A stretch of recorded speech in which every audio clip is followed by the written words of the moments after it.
Koekjesfabriek Helma in Hollem moet bezuinigen. De directie wil daarom de pauzes net langer terugbetalen.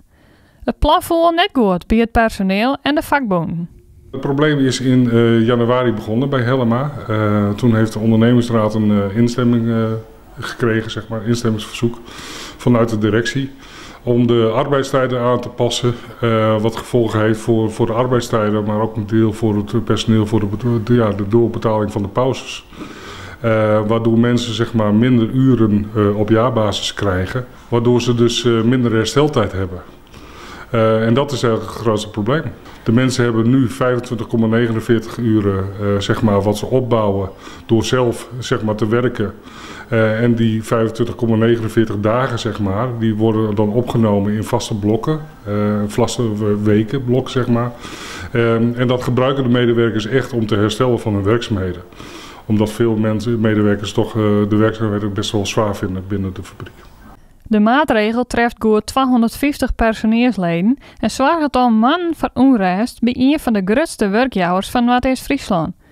De directie had wetten letten dat de fabriek al zo'n 2016 minder draait en de maatregel noodzakelijk is om te oorlebben. De vakbonden hebben oorlogshoorn met de werknemers van Helma om de vervolgstappen te bepalen. De eerste bijeenkomst hebben we gehad.